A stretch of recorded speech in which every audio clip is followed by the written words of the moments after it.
তো hey guys, welcome back to my channel. তোমরা কেমন আছো? আশা করছি তোমরা ভালো আছো, আমিও ভালো আছি। তো সকাল সকাল গুড মর্নিং জানিয়ে আজকের ভিডিওটা শুরু করে দিলাম। তো দেখো, সকাল সকাল আজকে বাজার থেকে এনেছে মাছ। দু ধরনের মাছ এনেছে। একটা এনেছে ছোট ছোট মাছ, যাকে বলে আর কি গুড়া মাছ, আর এখানে এনেছে দেখো ছোট সাইজের ইলিশ মাছ। তো প্রথমে এখানে মাছগুলোকে ধুয়ে নিচ্ছি। আর এই গুড়া মাছের আজকে আমি একটা রেসিপি করব। তো সেই রেসিপিটা তোমাদের সাথে শেয়ার করব, আশা করছি তোমাদের ভালো লাগবে। তো গুড়া মাছটা আমি করব কাঁচা চচ্চড়ি, মানে মাছটাকে না ভেজেই আমি হাতে মেখে চচ্চড়ি করব। তো গুড়া মাছটা আমি আজকে করব আলু আর বেগুন দিয়ে চচ্চড়ি। তো সেই জন্য দেখো প্রথমে এখানে সবজি কাটতে বসে পড়েছি। প্রথমে এখানে আলু নিয়ে বসে পড়েছি। আলুগুলোকে একদমই ঝুরি ঝুরি করে কেটে নেব। আলুটা কাটা হয়ে গেলে তারপরে এখানে বেগুনটাকে কেটে নেব। আর যেসব জিনিস প্রয়োজন, মানে যা যা লাগবে আর কি চচ্চড়িটা করতে, পেঁয়াজ রসুন যা যা লাগে সব কিছুই আগে কেটে নেব। কেটে নিয়ে তারপরে তোমাদের সাথে শেয়ার করে নেব এটা আমি কিভাবে তৈরি করছি। তো দেখো, এখানে সবগুলো উপকরণ নিয়ে বসে গেছি। প্রথমে যে মাছটাকে ধুয়ে নিয়েছিলাম সেই মাছটাকে এখানটায় দিয়ে দিলাম। তারপরে এখানে আলু আর বেগুন কেটে নিয়ে ধুয়ে নিয়েছিলাম, সেই আলু বেগুনটাকেও এখানটায় দিয়ে দিলাম। তারপরে এখানটায় কিন্তু আমি দেখো এর মধ্যে পেঁয়াজ রসুন আর কাঁচা লঙ্কা কেটে রেখেছি, সেগুলো একসাথেই সবগুলো এর মধ্যে আমি দিয়ে দিলাম।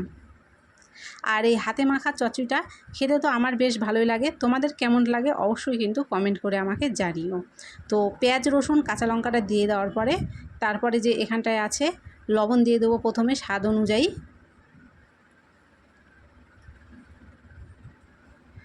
লবণ দেওয়া হয়ে গেছে, এখন দিয়ে দেবো হলুদের গুঁড়ো। তো হলুদটাও এখানে দিয়ে দিলাম। তারপরে এখানে একটু রেখেছিলাম কালো জিরে, সেই কালো জিরেটা দিয়ে দিলাম। আর এখানে দিয়ে দিচ্ছি এখন লাল লঙ্কার গুঁড়ো। তো তোমরা ঝাল কে কীরকম খাও সেই হিসাবে কিন্তু লঙ্কার গুঁড়োটা ব্যবহার করবে। আর এখানে একটু দিয়ে দিলাম আদা আর জিরা বাটা। আদা জিরাটাকে আমি শিলনোড়াতে বেটে রেখেছিলাম, সেটা দিলাম। আর সেই বাটিটা ধুয়ে একটুখানি জল দিয়ে দিলাম। আর এখানে দিয়ে দিচ্ছি কাঁচা সর্ষের তেল। হাতে মাখা চচ্চড়িতে সর্ষের তেলটা কিন্তু আসল জিনিস, কারণ তেলের উপরে নির্ভর করেই কিন্তু এটা স্বাদ আসে। তারপরে দেখো হাত দিয়ে এগুলোকে খুব ভালো করে মেখে নেব, মানে সবগুলো উপকরণ আর কি সমানভাবে এর সাথে মিশিয়ে নেব। তারপরে হাতে যেহেতু মশলা লেগেছিলো, সেই হাতটা ধুয়ে সামান্য একটু জল দিয়ে এটাকে আমি রান্না করতে বসিয়ে দিলাম।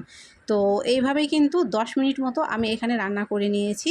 তো 10 থেকে 15 মিনিট পরে দেখো এখানটায় ফিরে এলাম। ফিরে এসে কিন্তু এখানটায় চচ্চড়িটা একদম হয়ে গেছে। আর এই চচ্চড়িটা করার সময় কিন্তু এখানে জলটা বেশি দেওয়ার একদমই প্রয়োজন পড়ে না, কারণ সামান্য পরিমাণ জল দিয়ে এটাকে ঢেকে দিয়ে যদি একটু টাইম নিয়ে রান্নাটা করা যায় তাহলে দেখবে নিজে থেকেই কিন্তু সবগুলো সুন্দরভাবে সেদ্ধ হয়ে গেছে। আর আমি এখানে কিন্তু চেক করে নিয়েছি একটা আলু কেটে। তো আলুটা খুব ভালো করে সেদ্ধ হয়ে গেছে। তারপরে যেটুকু জল ছিল একটু নেড়ে চেড়ে শুকিয়ে নিলাম, নিয়ে কিন্তু চচ্চড়িটাকে দেখো এখানে নামিয়ে দিচ্ছি।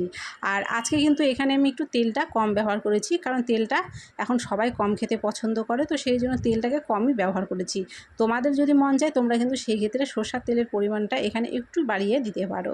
তো হাতে মাখা এই চচ্চড়িটা তোমাদের কেমন লাগলো আমাকে কিন্তু কমেন্ট করে অবশ্যই জানিও। যদি ভালো লেগে থাকে একটি লাইক করে দিয়ে চ্যানেলটিকে সাবস্ক্রাইব করে দিও, আর ভিডিওটাকে কিন্তু অবশ্যই শেয়ার করে দিও।